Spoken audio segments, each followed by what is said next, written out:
CashFlow Diary Podcast, episode 168. Welcome to yet another exciting episode of the CashFlow Diary Podcast, the podcast that teaches you insider tips, tactics, and strategies for creating leverage streams of cash flow into your life. Learn from top-performing entrepreneurs, business owners, investors, and thought leaders from across the globe as they share their secrets to success. Like what you learn on this and other CashFlow Diary podcast episodes? Go to learninvestingnow.com and sign up to receive powerful tips and information that will help you succeed as an entrepreneur and investor. Now, here's your host, investor, entrepreneur, business owner, educator, speaker, author, and master facilitator of Robert Kiyosaki's cash flow game, Jay Massey. All right, and welcome to another episode of the CashFlow Diary Podcast. I am your host, Jay Massey, and I'm glad that you have decided to tune in today because guess what? We're going to talk about one of the most important skill sets on the planet, the one that's preventing you from taking all of the action, most importantly, achieving the goals that you know you want to hit. It's the thing you've been avoiding. It's the one that you know you should do. It's the thing you're trying to prevent. You're saying, no. I just want to be a real estate investor because I don't want to have to learn to sell anything. Well, guess what? You're going to have to. And I'm sorry, you probably don't like that, but that's not my problem. My challenge is to teach you and introduce you to the individuals who can help you with that skill set. And today's guest is absolutely one of said individuals. You said, how can I sell anything that's high dollar? Well, guess what a real estate investment is? Very high dollar. You say, hey, I would love to be able to take down really, really large business to business clients. Well, guess what today's guest is going to be able to do? Help you understand how he has been able to train so many companies to do that very thing. Today's guest is none other than John Klymshyn. He's an author, speaker, coach, and he has been teaching a trademark process called moving conversations forward for over 20 years. That's code for this isn't his first rodeo. He's authored 7 books and 3 business books, one of which has been translated into Russian. I'm sure that absolutely was a process that he probably enjoyed to a very immense degree. And he's also has 3 novels and a collection of short stories. He is truly what he calls the whole brain thinker. And I'm almost willing to bet that you're going to have to become one of those too in order to make these things happen. He's worked for tech companies and recruiting firms in hospitality, commercial real estate, banking as well. Here's the thing. Sales is a necessary skill, and today's guest is an expert. So we're going to learn from John Klymshyn. John, you there? I'm right here, Jay. How are you? Fantastic. I'm living the life, brother. Excellent. So I'm going to ask you a very similar question that I tend to ask most people.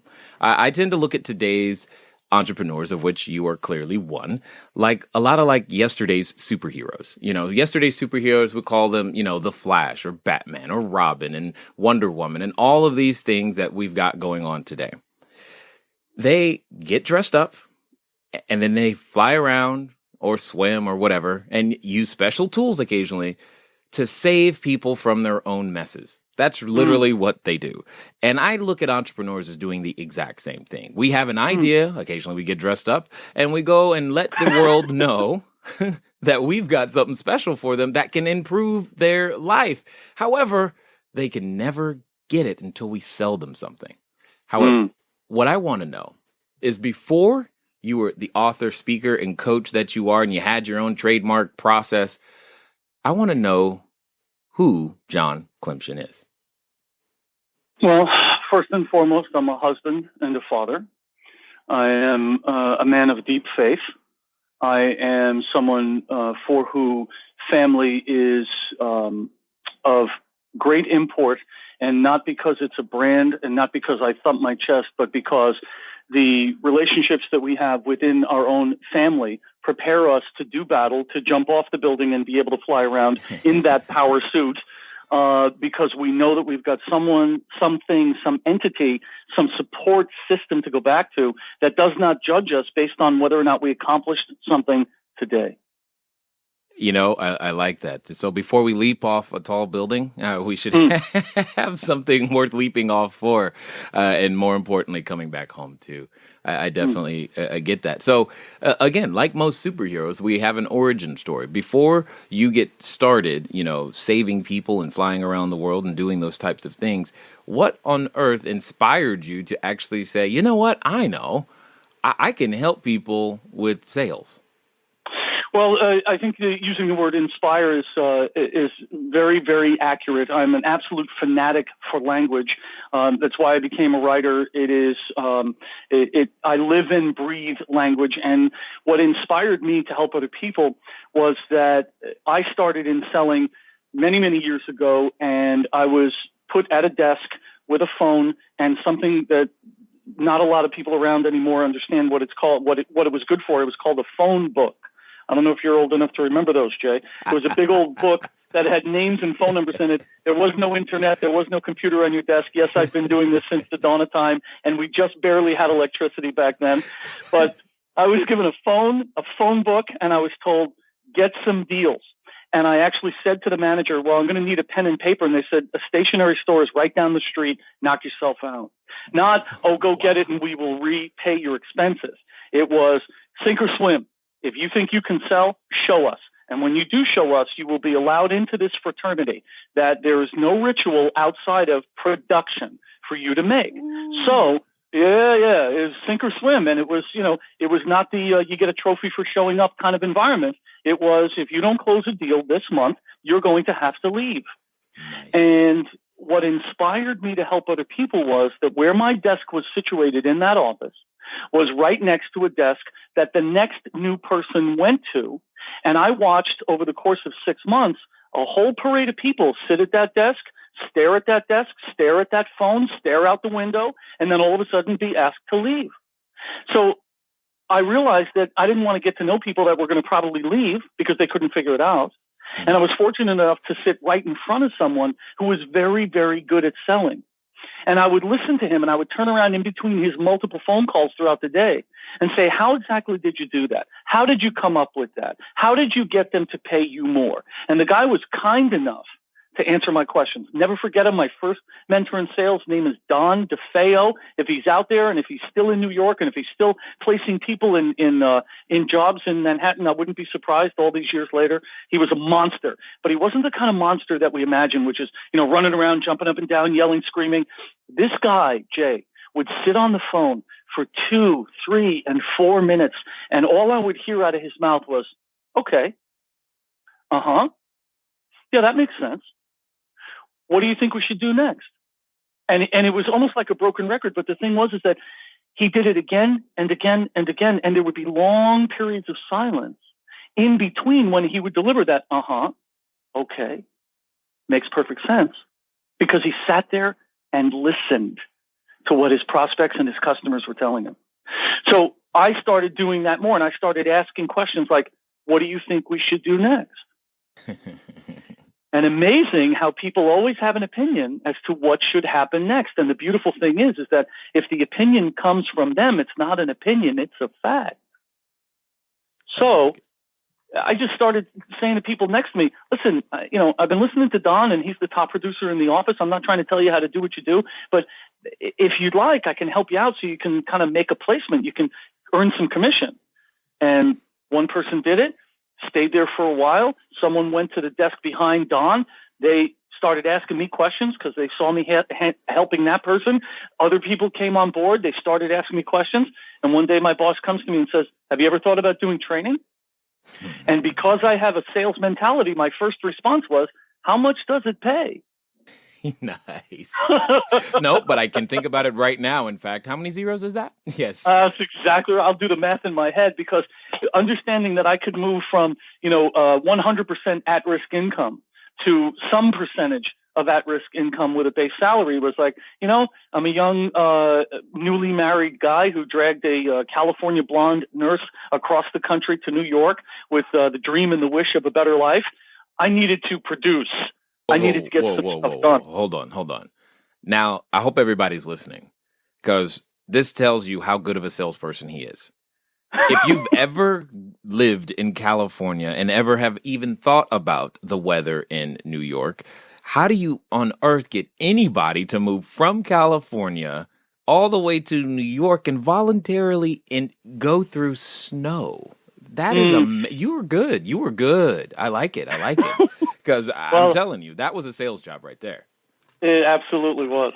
And here we are knocking on the door of 31 years later and still married. Now, full disclosure, we live in Santa Monica, California now.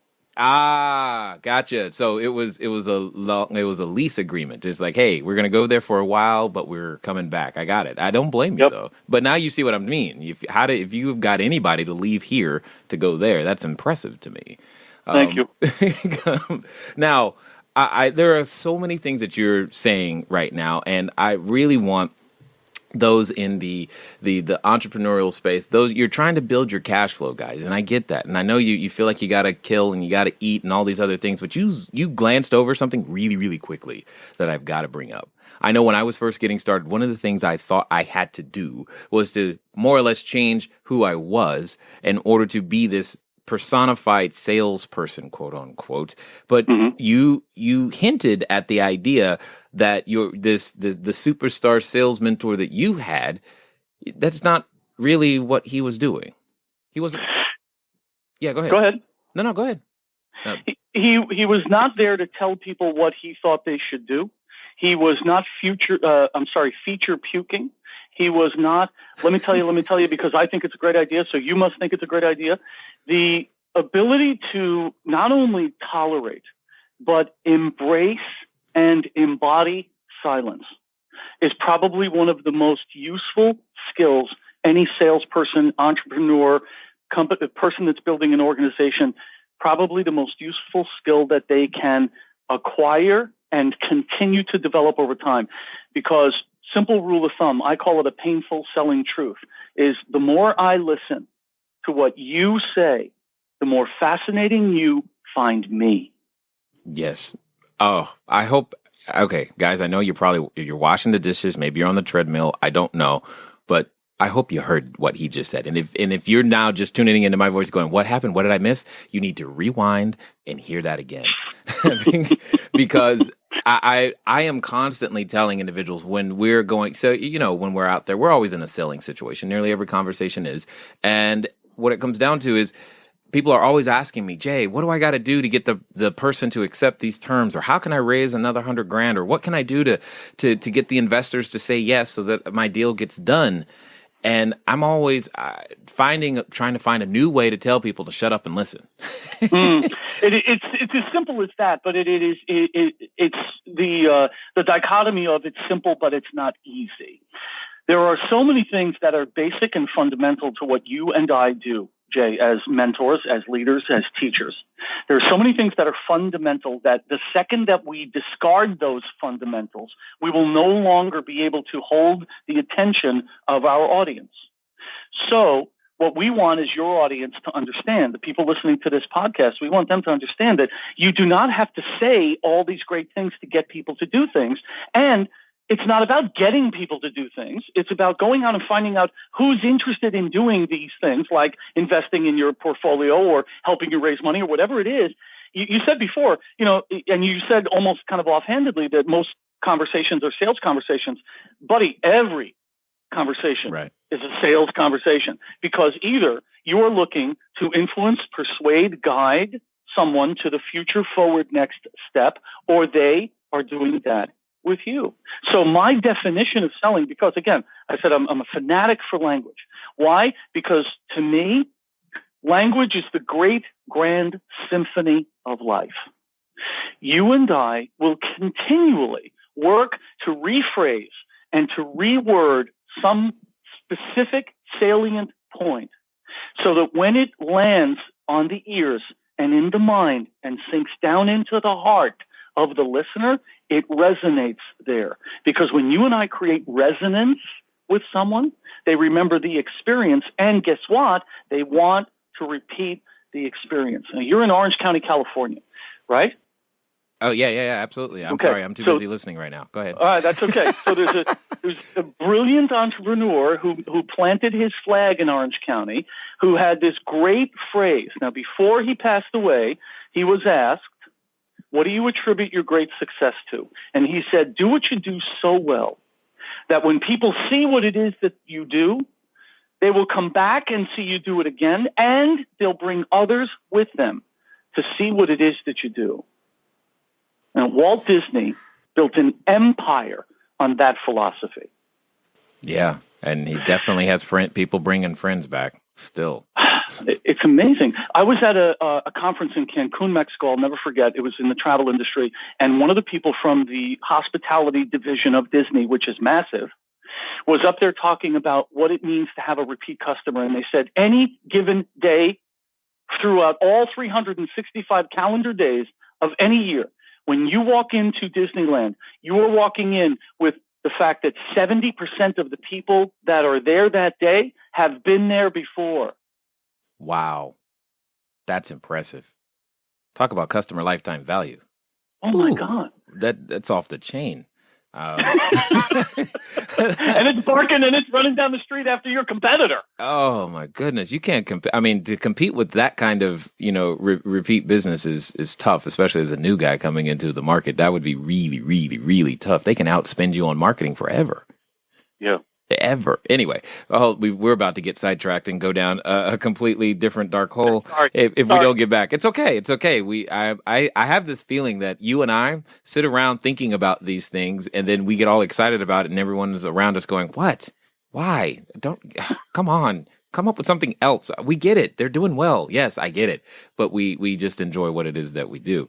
Now, I guess the question becomes, where did you get let me put it this way. Oftentimes it takes a special individual or special set of courage it's one thing when you realize you've got a skill set yourself. It's another to be put into a position or your manager to say, hey, have you ever considered training? It's a whole different thing to say, you know what? I'm going to do this on my own. Where did your courage come from? Embracing failure. I've been in practice. Did you say embracing failure? Failure. Okay, I just want everybody to know I have not met him before because you are saying, all right, I'm just excited. Keep going. I got to hear how you're going to say that. I'm just like, he did not just say that. Yeah, go ahead. Look, I have learned more from my failures than I've learned from any of my successes, because what my successes do is they puff me up, P-U-F-F, puff me up. And guess what? That is not what builds long-term success. Humility is the absolute key ingredient to long-term success, and the humility to say every single day, whatever it is that I have achieved, I hope that God gives me the strength to achieve something new today and to be useful today. Because I know the world famous, who I call the king of all motivation, Zig Ziglar. Right. He said that yesterday is a canceled check, tomorrow is a promissory note, only now is negotiable. Right. So no matter what it is, I'm standing here in my office and I'm looking at the books that I've published on my shelf, and autographs that I've gotten from famous people. And guess what? They are aging by the moment. They are useful and they're great reminders. But you know what? It took a long time to get to those moments. So when I say embracing failure, dude, I started a training business.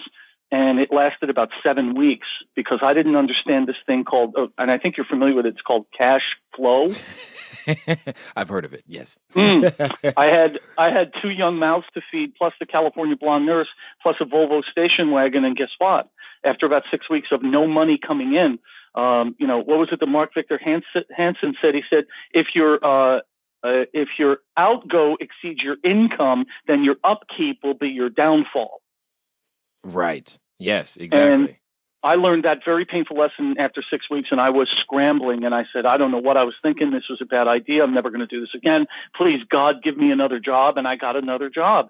And I got that job, and I worked at that job, and I was dissatisfied with that job, but I felt a sense of obligation to my family and to society in general to march along with what a good friend of mine calls the paycheck herd. He said the paycheck herd leaves the San Fernando Valley every day and drives down into Los Angeles to go to work, or they leave Orange County every day and they go up into wherever, into downtown to go to work. The paycheck herd while God bless them, it's the larger percentage of society. It's you and I and the people that listen to what you're doing that create new opportunities that give a place for those people in the paycheck herd to go to. So I was downtrodden, and I was disappointed with myself, and I was angry, and it stayed with me for a while. And I tried it again, and I tried it with a partner that was better at spending money than he was at making money or being responsible for money. And was that his fault? No, that was my fault, because I entered into a partnership that was not proper. I did not do the research. I did not vet that person. And I got caught up in the romance of, I'm with this guy and we're going and golfing on a Wednesday morning and we're doing this and we're doing that. And we never made any money. And I got into some serious trouble. Like, they called me one day and said, Mr. Klymshyn, you're going to have to turn over the keys to your home and move your stuff out. Wow. I like it. Now, my partner did not pay my mortgage. I had trouble paying the mortgage. I'm the one who got behind. I had to own that. Right. To look at your bride and say, we got to go rent a smaller house and let go of this property that we thought we were going to raise the kids in, was not a fun enterprise. No, not at all. Not at all. But you're speaking about something that I think is very important to understand. I think what it comes down to is, the concept of responsibility, whose job it is. I mean, even if you are currently in a job, you are working for an employer, your income still isn't his or her responsibility. It's really up to you, is what you're saying. And at the end of the day, very few individuals are willing to take on that responsibility. But yet, that's the very thing, in my opinion, that makes the United States and many freedom-loving countries great, is that the more responsibility you take, typically there's the other side of the coin of the more benefits you can actually take advantage of. And even our tax code is a reward system, if you look at it that way. For he or she who takes more responsibility tends to get more of the rewards. And to me, Jay, the reward, what drove me at the beginning when I started that business and I was uninformed, and then I started another business and I was putting my faith in someone else instead of myself. The motivation for me, even today, 16 years into a successful practice, the motivation was singular. It was specific. It was freedom. I want the freedom to serve who I choose to serve in the way I choose to serve them. I want the freedom to increase my fees over time. I want the freedom to work at 5 a.m. or not work at 1 p.m. It was all about freedom. So when I decided to do it the third time, notice I didn't say try it the third time. Right. Because I don't know if you're a fan of Star Wars or not. I know where you're going, but yes, go for it. Great Master Yoda said, no, do or do not. There is no try. Exactly. Not a great impression, but it's the deepest I can go. And it's so brilliant. Do it or don't do it. Don't talk to me about trying. When someone says to me, I tried to call you, that's it, we're done. Don't BS me, dude. How do you try to call someone in today's society? I'm going to try to make it. And you know what? I'm not going to set up a place at my table for you because you're going to try to make it. I'm not going to have you draw all the attention of these other people to you because you had to show up 7 minutes late so everyone could understand that you're important to the rest of us. No, don't try.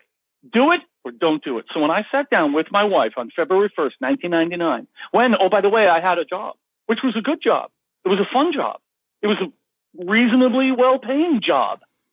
And I said to her, I have to do this. I have to do this. This is not a hope, a wish, or a dream. This is a mission. This is a calling. I have to do this. And she looked at me and said, what if it doesn't work? And I said, then we will live in a car. You found the right woman, that's for sure. Because she was dead silent for 10 days after that. Yeah, well, sure.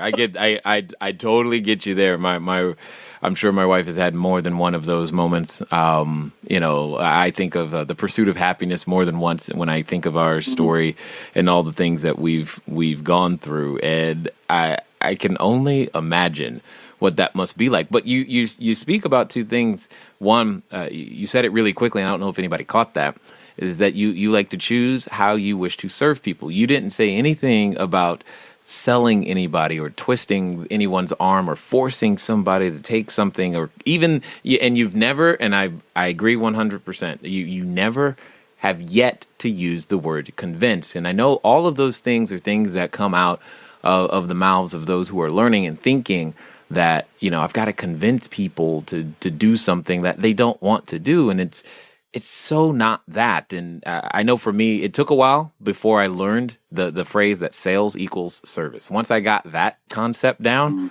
I was off to the races. I was like, cool. So the only way I'm allowed to serve you is if I sell you something. We must have an equal exchange of value. Otherwise, the relationship becomes abusive in one way. So as soon as I understood that, I'm like, well, let's go. And that thought process that you just glanced over was actually the pivotal point, at least for me, to be able to go out there and confidently tell people, look, yes, you should pay this much. In fact, you should be paying more. But I'm just getting started, so here you go. Well, and now here's the thing. Let's since I'm a fanatic for language, I don't want anybody to pay me anything, and I'm not trying to play a trick on words. I want them to invest. I want them to move money toward that goal. When a company decides that they want to go from 50 salespeople to 150 salespeople, and they bring me in. Now, they didn't magically bring me in, and I don't have people standing online outside my door, knocking on the door saying, "Oh, coach, can you help us? Can you help us?" I bust my elderly rear end to go out and find those opportunities. Right. I'm 16 years in practice, published books, international work. Yay, big friggin' deal. Yesterday's a canceled check. Right. I know, right? So we've got to go out and find the new things. But here's the thing. I don't want anybody to pay me. I want them to say, look, I want to invest in my people, so I'm going to invest in them by bringing you in. What's your fee? And when people ask me my fee and I deliver it to them and I say, how does that compare with what you expected? Instead of me delivering the fee and then talking for 7 minutes to convince you that it's worth it, when someone says, what do you charge for a half day on site? And I tell them the number and I immediately follow it with, how does that compare with what you expected? About 30% of the time, people will say, that's a lot of money. And my response is, yes, it is. What would you like to do? Because here's the thing. I don't need your money. I need money, Jay. I want more money. I don't need your money. I am not going to all of a sudden bend because, we can't afford that. Well, guess what? That means you're not qualified. No offense. But here's the thing. When I want to take my wife to the Four Seasons Hotel and stay in a suite, I don't ask them if I can pay $160 a night. I'm stunned silent because I'm trying to figure out how two can grow up in completely separate ways, but yet have you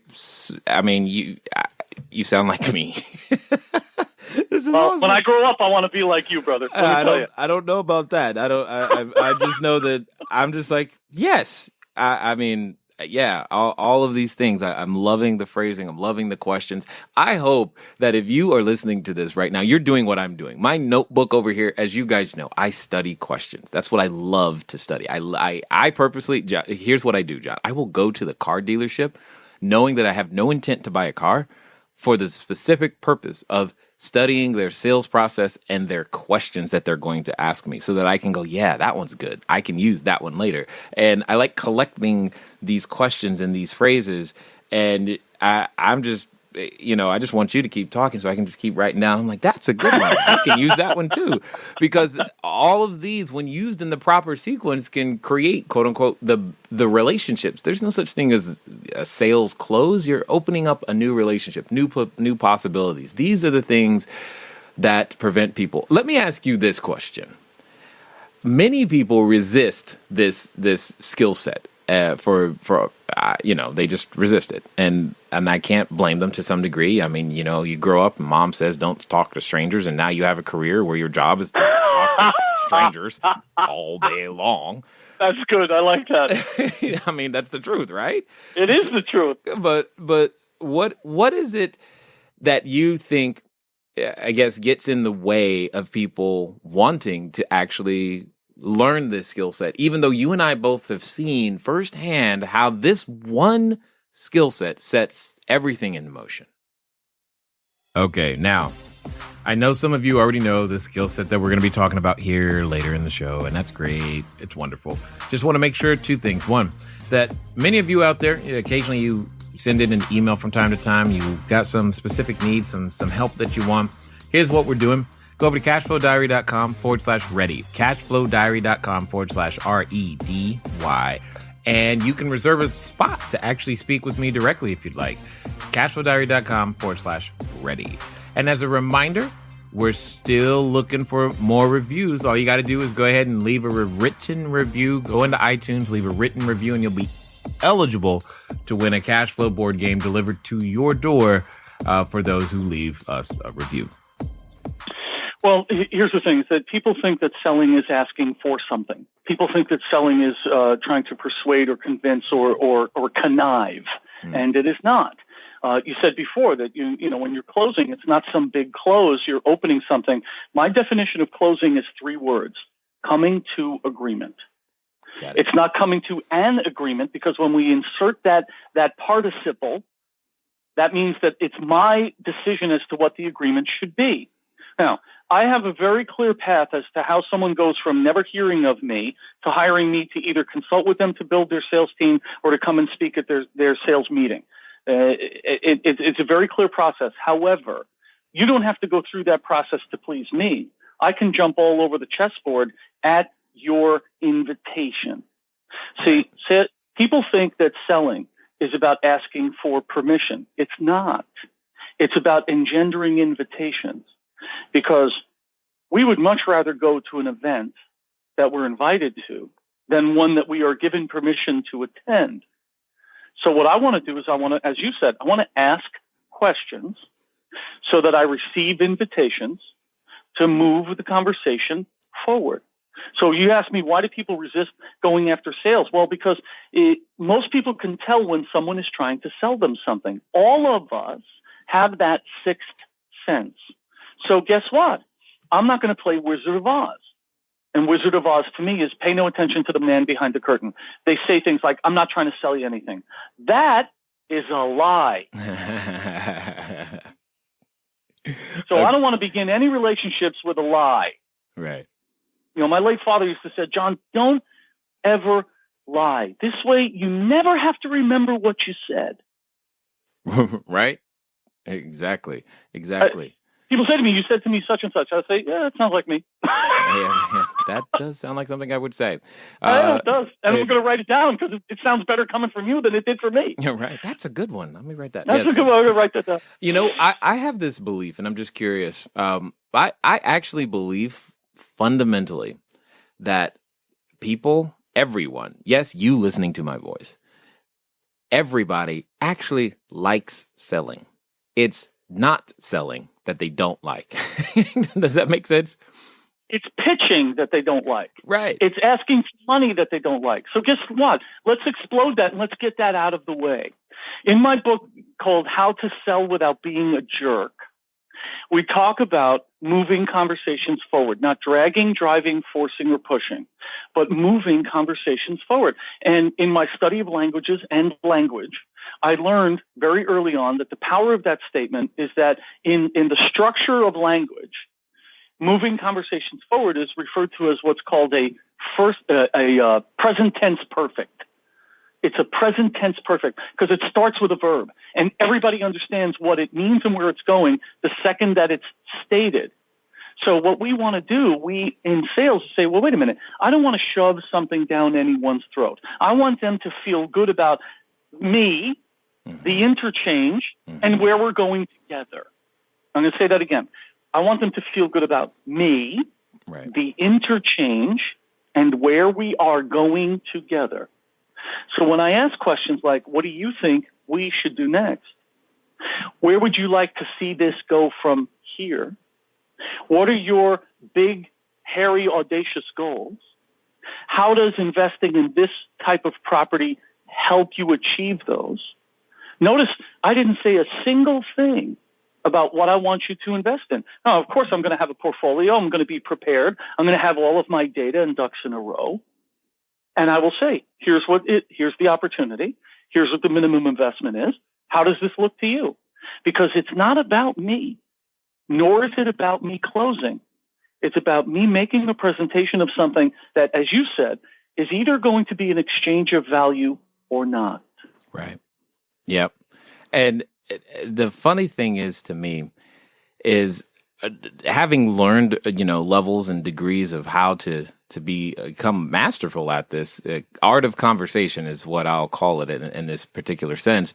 It makes other things so much more clear, so much easier to degree, because, if an entrepreneur can actually sell, you have a shot at nearly any business. I mean, and you've discovered this when, you were working with companies like Rent.com or American Express or what have you.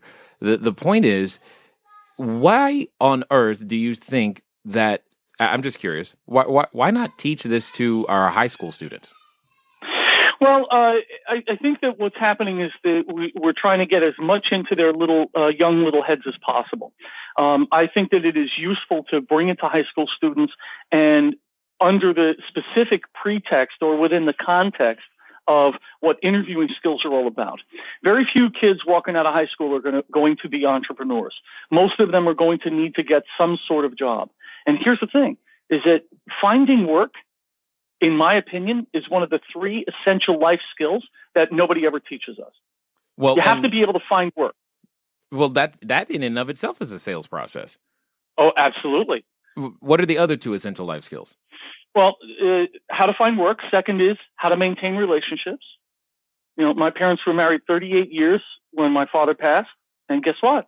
He never sat me down and said, here's how you're going to be able to get along with a person who you've only known for 2 years, and how you're going to make decisions about money and where to send your kids to school and all that stuff.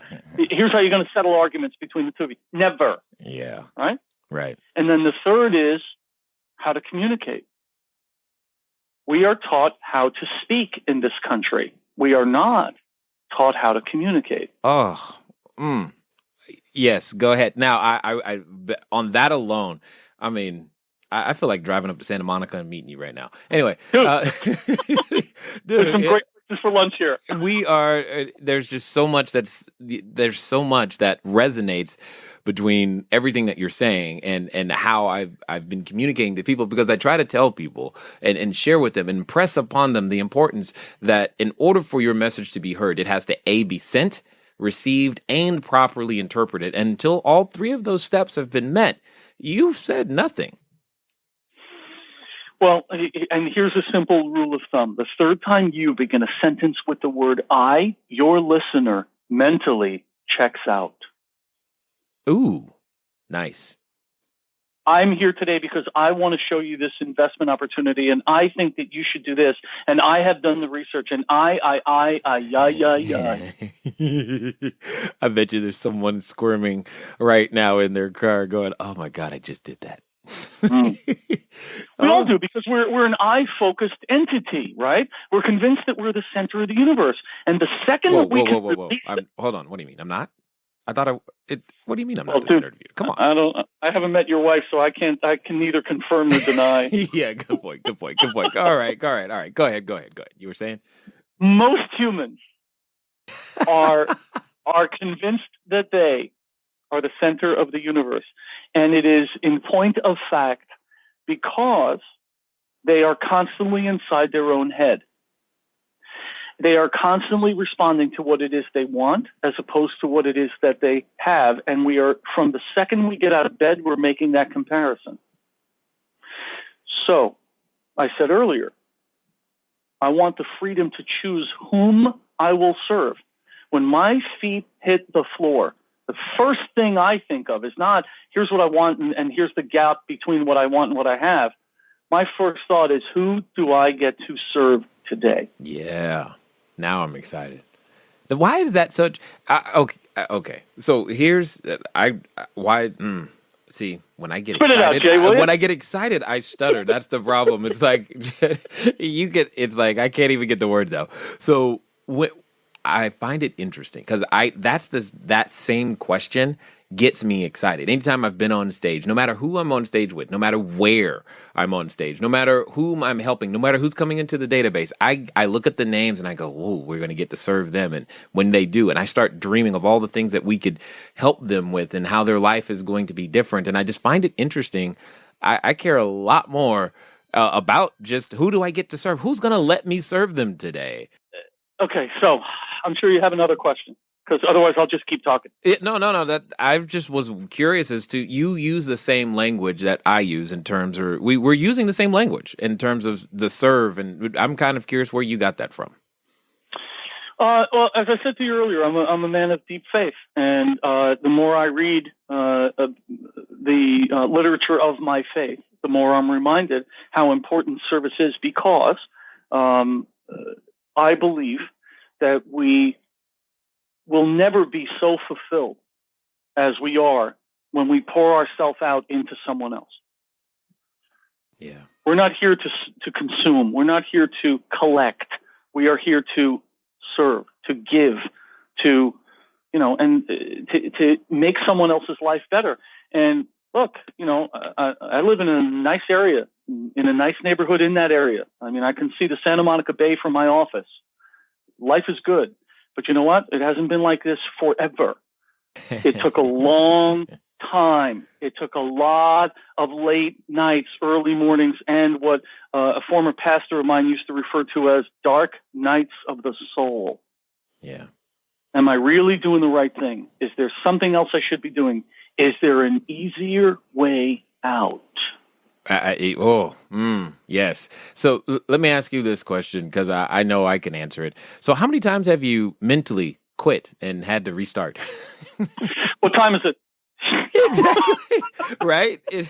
It's like, oh, I'm not going to do this anymore. And then you figure out those reasons why you must do this. And I know it sounds crazy to some people, but I feel very mission driven myself. And I think that mission is absolutely the reason. I mean, there's no other reason to keep subjecting yourself to, quote unquote, all of the pain except for the mission. So why go on this mission to help, corporations or individuals, sell high ticket items, etc.? Why does the mission mean so much to you? Well, because I have to answer a question every day. And it's a question that inspired me, that came from Thomas Edison. And I'll tell you what he said, and then I'll tell you the question I ask myself every day. He said, if we did what we were actually capable of, we would astound ourselves. So the question is, what am I really capable of? Wow. I'm going to be 56 years old. And I got to tell you, man, I feel like I have the strength of 10 men. I feel like I have not even started. I feel like there is a universe of humans and organizations for me to serve that haven't even shown up on my radar yet. And here's the great thing, is that we're constantly looking for someone else to inspire us. Now, I just met at an event a week ago, a gentleman who is knocking on the door of his 82nd birthday, who works 5 days a week and is in the midst of helping build a startup. This is the true definition of an optimist. Nice. Yes, I love it. Well, and that's the thing. When you find, I know for me, it took a long time to figure out what my gifts, talents, wherever they lie, and how to let the genius come out. And once you find it, you never want to not do it. I know so I'll ask you this question, because I know for a couple of years ago, myself, we were probably at about 117 units or so. And I said to myself, okay, we're retiring or whatever. And I spent a summer, and all I did was, fly remote controlled helicopters and play with photography equipment. And I got bored. I'm like, I need to do something. And that's when the idea of helping other people hit me, like this was the next step / transition. So I ask you, because I know for myself today it's settled. But for you, do you ever see a time in your future where you will retire as the way God, people I hope think? Not. Exactly. Right? No. Now, look, one of my idols is a gentleman named M.C. Escher. And Escher created impossible art.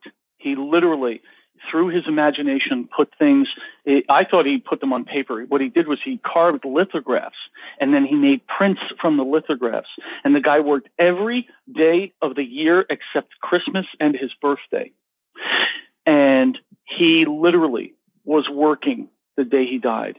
Why? Because it's not labor. It is not a burden to be able to embody our gifts. It is, and here's the thing that your people need to hear, and I hope this doesn't scare the hell out of you. I hope none of the people that are following your program are doing this for money. Oh, me too. It's one of the first things that I tell them. I mean, if they're experiencing many successive failures, I'm like, if you're not doing this to help the other person, help the person who has a problem. And that's one of the fundamental concepts. People ask me, hey, Jay, how can I find another property? I'm like, well, that's the problem. You're looking for a property. See, when people are looking for a property, they're trying to find a paycheck. But if you look for a problem and solve a person's problem, you're actually now trying to help a person. And that's a completely different conversation, and you approach it differently at the end of the day. So, yeah. And I'm going to interrupt you. If you're not solving a problem, you should be creating an opportunity for someone else. Yeah. Yeah. Yes, exactly. And these are the things that, oh man, that I get excited about as we go through the process of transforming individuals. So this brings up a question, because I want to squash this once and for all, because I know I had an excuse, and again, when we're afraid, any excuse will do. But are you of the mindset that sales, the skill set, as we're calling it, is that something that you're born with?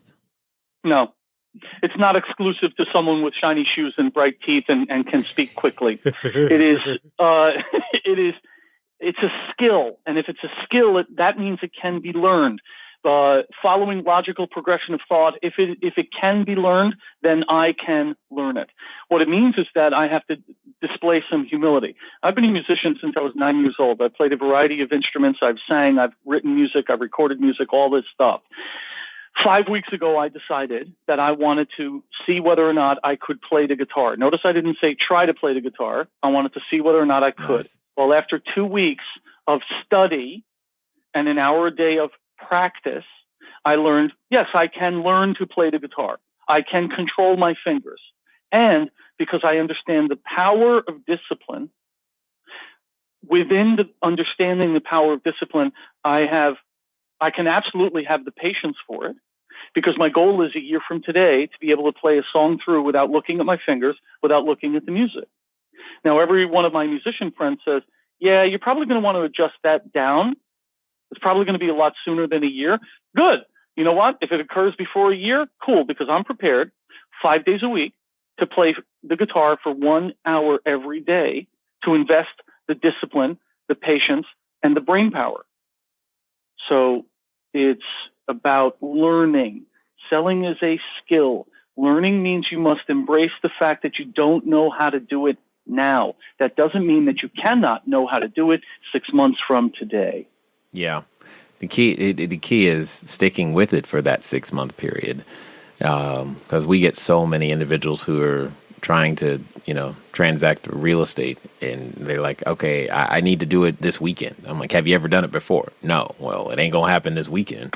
That's right. One of the painful selling truths out of my book is, if you want new business today is far too late for you to start working on it.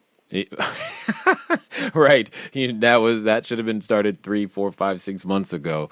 Totally right. Understood. So what is your future self? What is your compelling future that you want to create? Because if I need to have things change immediately, it's not going to happen. I have a guy who I was working on building a sales team with a small startup company in New York, and there were several factors that indicated that it was not going to work. Doesn't matter what the factors are, it didn't work. So all of a sudden, next thing you know, he's without a place to go every day.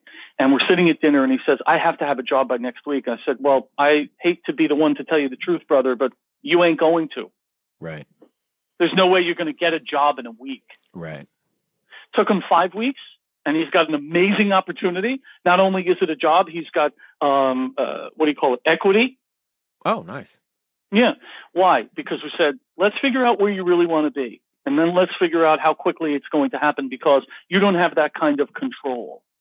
Right. So what do you want 6 months from today? Write it down, write it out in your own hand every single day on a new piece of paper, and teach your subconscious what the power of will is. Indeed. Now, you've mentioned a number of your books. What would you say is your most popular one? It's called The Ultimate Sales Manager's Guide. It has been adopted across the country and internationally, and it is about if you are going to build an organization, you're going to need to build a sales team, and that is a skill that no one is born with, and that a very small percentage of humans even want to imagine. When I go and I get in front of a bunch of sales managers, I say, the first thing out of my mouth is, who in their right mind would want to get up every day and go to work and manage salespeople? And use the keyword is right mind. That's exactly right. Because salespeople are psychotic. And so are entrepreneurs. Why? Because we think that the world will be different because of what it is that we do. Well, you know what? You can call it psychotic. You can call it visionary. We'll go with visionary today. I like it. So the Sales Manager's Guide is by far the most popular. It outsells my other two books by a margin of 4-1. Nice. Now, I know those listening have enjoyed it. I mean, especially if we didn't scare them off from the intro and start saying sales. I mean, we it's like we were cursing to some people every time we said the word sales. He's like, stop it. If we didn't scare them off, how can they go find more about what you are up to? All they have to do is Google my last name.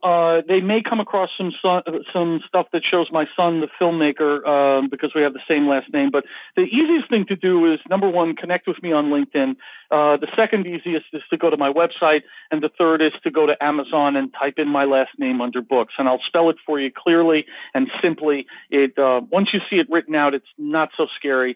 It's K-L-Y, M like Mary, S like Sam, H-Y, N like Nancy. If you go to www.klymshyn.com, if you Google Klymshyn, if you go on LinkedIn and you look up Klymshyn, you'll find me. I'm guessing if we find anyone named Klymshyn, they're related to you. Oh, yeah. I like when I check into a hotel and I spell the last name and they say, "Are you John?" And I say, "Do you have another Klymshyn staying here?" I know, right? Because I want to meet them. Exactly. Yeah. That's impressive. So, if you right now pretend for a second, you're talking to that would-be entrepreneur, that new person who's ready to tackle sales, that person who's looking for their next big paycheck even. Maybe they're ready to put on their superhero outfit for the first time, but feeling a little trepidation. Maybe all they've known is the quote-unquote perceived security of a job. What would you say to them at this moment? A couple of things. Number one, figure out what a reasonable goal is and don't pull it out of the depths of your head all by yourself. Speak to someone like Jay. Speak to a mentor. Speak to someone who has gone down a similar path and say, I'm setting a goal for 6 months from today to achieve this. Is this reasonable in your perception, in your world? And if they get a yes, great. If they get a no, okay, what would a reasonable goal be? Now, you know that our reach must exceed our grasp. So to say, well, I'm going to walk around the block once a day, not that impressive. To say I'm going to walk 5 miles a day for the next 5 weeks every day, that's impressive. Why? Because it's discipline oriented. And the power of discipline is that it will remove all distractions. So the first thing is set a goal. What do you want to achieve 6 months from today? And ensure and test it and have it evaluated by someone who knows what they're talking about to see if it is realistic. Second, become a learner, not a student, a learner. What does a student do? Learns all the answers for the test, wants to get the test out of the way, does not retain the knowledge. Become a learner. And I want you to buy 2 books. One is mine, one is not. The book I want you to buy if you're going to become an entrepreneur is How to Sell Without Being a Jerk, because that's what everybody wants to know. Yeah, right. The second is the single greatest piece of literature ever written on the subject. and it is available at every Barnes & Noble in the country and on Amazon.com, and it's all of a $7.99 investment.